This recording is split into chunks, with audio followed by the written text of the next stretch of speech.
Hello friends. तो चलिए friends, आज हम सिर्फ और सिर्फ गेहूं के आटों से बिल्कुल बहुत ही बढ़िया सा खस्ता सा नाश्ता बनाते हैं। तो चलिए मिलकर स्टार्ट करते हैं। सबसे पहले हम यहाँ पर एक मिक्सिंग बाउल ले लेते हैं।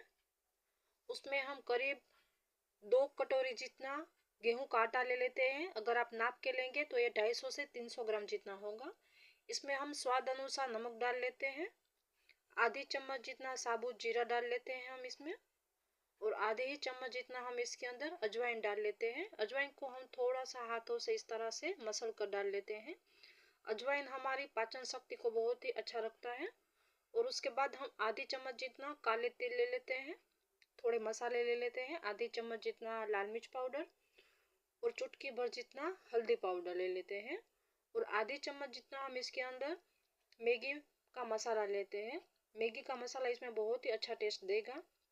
और इसमें हम करीब 1.5 चम्मच जितना रिफाइंड ऑयल यूज कर लेते हैं। आप चाहे तो आप इसमें घी का भी इस्तेमाल कर सकते हैं। बस हमें इसमें बहुत ज़्यादा मोइन नहीं डालना है, इतना ही हम इसमें मोइन डाल लेते हैं। और इसके बाद हम इसमें रूम टेम्परेचर के पानी से इसका सख्त सा आटा गूंथ लेते हैं। फ्रेंड्स, आपको एक बात का इसके अंदर खास ध्यान रखना है कि आपको आटा बिल्कुल सख्त लगाना है। इस आटे को हम 10 मिनट के लिए रेस्ट करने के लिए रख देते हैं। तब तक हम गैस पर एक बर्तन ले लेते हैं और इसके अंदर हम करीब 3 चम्मच जितना घी गरम कर लेते हैं।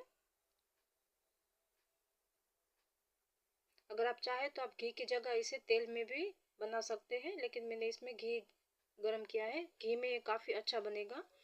तो जैसे ही हमारा घी गरम होता है, हम गैस की फ्लेम को बंद कर लेंगे और इसमें हम 2 चम्मच जितना गेहूं का आटा और 2 चम्मच जितना कॉर्नफ्लावर का आटा इसके अंदर मिक्स कर लेते हैं। और इसे अच्छी तरह से हम मिला लेते हैं ताकि इसमें गुठली या लम्स वगैरह कुछ भी ना रहे। और गैस की फ्लेम को हमें पहले ही, जैसे ही हमारा घी गर्म होता है तभी हमें इसे बंद कर लेना है। तो देखिए, इसे हम वैसे साटा बोलते हैं। तो हमें इस आटे का इस तरीके से साटा बनाकर रख लेना है। तो चलिए, हमारे 10 मिनट भी हो चुके हैं। तो देखिए, हमारा आटा जो हमने सख्त गूंदा था वो बहुत ही अच्छा सा सेट हो चुका है। तो इसके हम 2 भाग कर लेते हैं। फ्रेंड्स, अगर आपका आटा थोड़ा सा भी नरम होगा तो आपका जो नाश्ता है वो बढ़िया नहीं बनेगा। तो आपको आटा बिल्कुल सख्त ही लगा लेना है। तो चलिए, हम एक चकला ले लेते हैं और इसके अंदर हम जो एक पोर्शन है इसे हम इस तरीके से रोल कर लेते हैं। और इसे अब हम आधी आधी इंच के गैप पर हम इस तरीके से इसे काट लेते हैं। तो करीब आधी इंच के गैप पर हमें इस तरह से काट लेना है।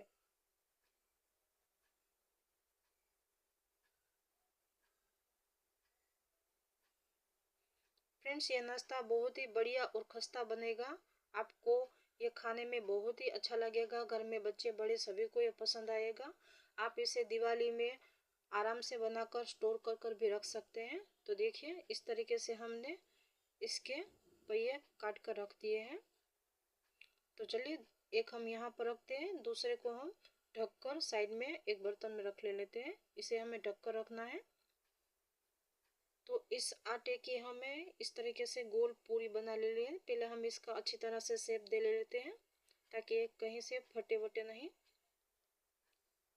तो अब हम इसे हल्के हाथों से इसे बेल लेना है। अगर आपको ज़रूरत लगे तो आप तेल या फिर सूखा आटे का भी इस्तेमाल कर सकते हैं। मैं इसमें थोड़ा सा सूखा आटा लगा लेती हूँ और इसे की बहुत ही पतली सी हमें इसे रोटी या फिर पूरी, आप जो भी बोले, इसका हम इस तरीके से रोटी बना लेते हैं। जितनी पतली हो सके उतना आप पतला इसे बेल लीजिए। तो देखिए फ्रेंड्स, हमने इसे इस तरीके से पतली बना ली है। देखिए, आपको मेरा हाथ भी अंदर से नज़र आ रहा होगा। बिल्कुल पतली हमने इसकी रोटी तैयार कर ली है। तो इसी तरीके से हमने दूसरी और हमारी सारी रोटियां इसी तरीके से बनाकर हमें रख लेनी है। आप इसमें चाहे तो सूखा आटा, आपको जितना ज़रूरत हो उतना आप सूखा आटा इसके ऊपर लगा सकते हैं। और सारी रोटियां बेलकर हमें इसी तरीके से तैयार कर कर रख लेनी है। तो फ्रेंड्स, हमने सारी रोटियां इसी तरीके से, देखिए, हमने बेल कर रख दी है। तो आपको ये पहले ही काम कर लेना है। उसके बाद हम यहाँ पर एक इस तरीके से रोटी चकले पर रख लेते हैं और जो हमने साटा बनाकर तैयार रख लिया था उस साटे को हम थोड़ा सा इसके ऊपर इस तरीके से लगा लेते हैं। अगर आप चाहे तो ब्रश की मदद से या फिर चम्मच की मदद से या फिर आप इस तरीके से हाथों से भी अच्छी तरीके से इसे लगा सकते हैं। अगर आप बेस्ट तरीका चाहे तो आप इसे अपनी हाथों से ही लगाए, ये सभी तरफ एक समान लगेगा। तो सबसे बेस्ट तरीका यही है कि आप इसे हाथों से इस तरीके से सभी तरफ अच्छी तरह फैला लीजिए। उसके बाद यहाँ पर हम दूसरी पूरी इसके ऊपर रख लेते हैं। उसके ऊपर भी हम थोड़ा सा हमारा जो आटे का साटा बना कर रखा है उसके ऊपर हम थोड़ा सा इसके ऊपर लगा लेते हैं और इसे भी चारों तरफ अच्छी तरह से फैला लेना है। फ्रेंड्स, हमने ये जो साटा बनाया है उसे हमें अच्छी तरह से फैलाना है। उसके ऊपर हम यहाँ पर तीसरी पूरी रखने जा रहे हैं, उसे भी हमें इसी तरह से फैला लेना है।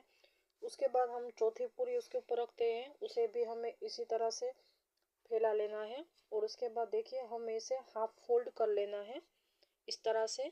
इस फोल्ड के ऊपर भी हम थोड़ा सा साटा लगा लेते हैं और इसे वापस से हम हाफ में इसे फोल्ड कर लेते हैं।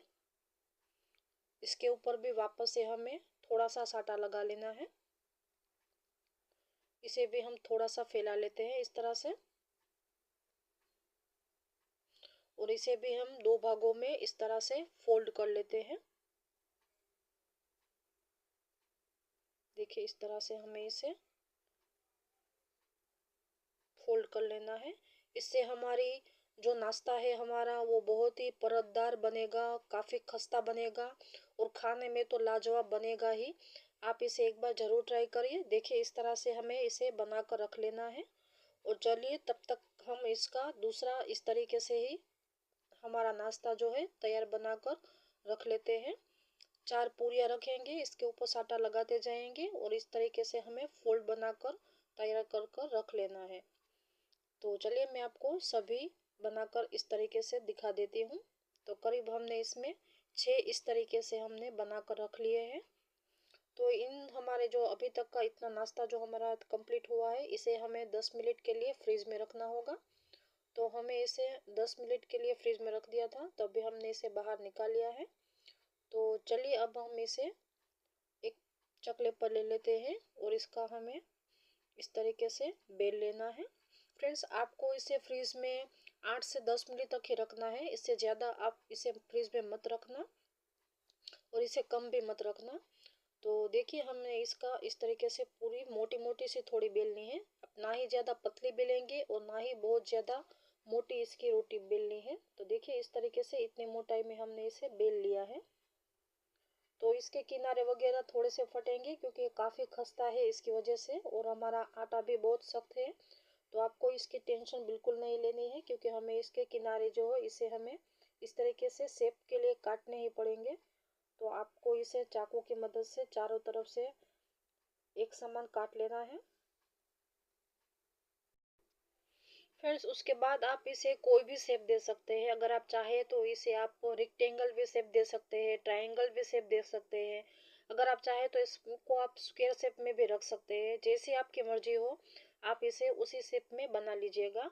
मैं इसे फिलहाल देखिए इस तरीके से शेप दे रही हूँ। बीच में से मैंने 2 कट लगाए हैं और यहाँ पर एक कट लगा लेती हूँ। तो मैंने इसे बिल्कुल सिंपल सा इस तरीके से जैसे हमारी बाहर खारी मिलती है उस तरीके से मैंने इसे शेप में तैयार किया है।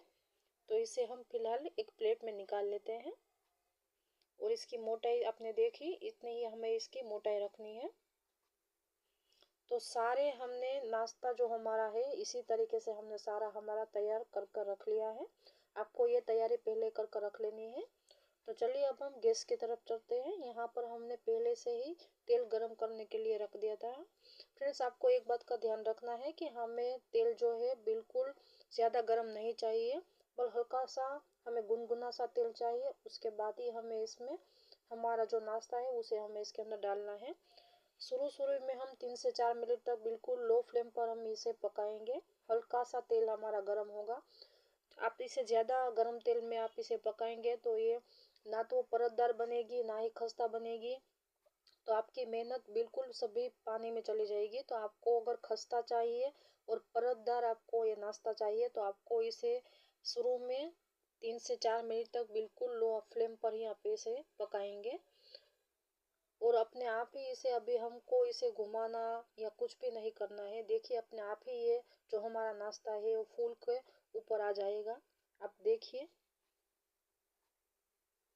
देखिए धीरे धीरे जो हमारा नाश्ता है वो अच्छी तरह से ऊपर आ रहा है। आप इसे 3-4 मिनट के लिए ऐसे ही छोड़ दीजिए हल्की आंच पर, बस इसे बिल्कुल टच मत कीजिए, ऐसे ही ये अपने आप ही पकता रहेगा। तो चलिए हमारे 3-4 मिनट हो चुके हैं तो हम इसे एक बार पलटा लेते हैं। फ्रेंड्स एक बार इसे घर पर बनाकर खा लीजिए। आप मार्केट से मंगा कर इसे खाना बिल्कुल भी भूल जाएंगे। ये बाजार की मिलने वाली खारी से भी बहुत ही ज़्यादा टेस्टी, परतदार और खस्ता है। तो देखिए हल्का सा इसका सुनहरा रंग आ चुका है। तो चलिए अब हम इसे बाहर निकाल लेते हैं। देखिए और हमारा दूसरा बेंच भी है, उसे भी हम इसी तरीके से पहले 3-4 मिनट के लिए मीडियम आंच पर हम इसे स्लो आंच पर पकाएंगे और इसके बाद हम इसे मीडियम आंच पर पकाते हुए हमारा दूसरा बेंच भी हमने तैयार कर लिया है। तो चलिए अब हम इसे सर्व कर लेते हैं। तो देखिए फ्रेंड्स हमारी खस्ता खस्ता खारी, हमारा खस्ता खस्ता सा नाश्ता बिल्कुल तैयार हो चुका है। आप इसे घर पर बनाकर डिब्बा भरकर इसे स्टोर कर कर हफ्तों महीनों तक खा सकते हैं। आप इसे सुबह शाम चाय के साथ बहुत ही ज़्यादा इंजॉय कर सकते हैं। घर में बच्चे से लेकर बड़े तक सभी को ये पसंद आएगी। आप इसे सफ़र में भी ले जा सकते हैं बहुत ही आसानी से और बाहर की मैदे की खारी को भूल जाएंगे। इससे भी ज़्यादा हमारी सिर्फ और सिर्फ गेहूं के आटे से बनी हुई हमारी खस्ता खस्ता हमारी खारी बिल्कुल तैयार है। फ्रेंड्स अगर आपके पास माइक्रोवेव है तो आप इसे माइक्रोवेव में भी आराम से बना सकते हैं, उसमें भी ये बहुत ही अच्छा बनेगा। मेरे पास माइक्रोवेव नहीं है तो मैंने इसे इस तरीके से बनाया है। देखिए मैं आपको इसे तोड़कर भी दिखा देती हूँ। बहुत ही खस्ता हमारी रेसिपी बनकर तैयार हो चुकी है। फ्रेंड्स अगर आपने चैनल को सब्सक्राइब नहीं किया है तो प्लीज़ इसे सब्सक्राइब कर दीजिए। मिलती हूँ एक नई रेसिपी के साथ, तब तक के लिए बाय बाय।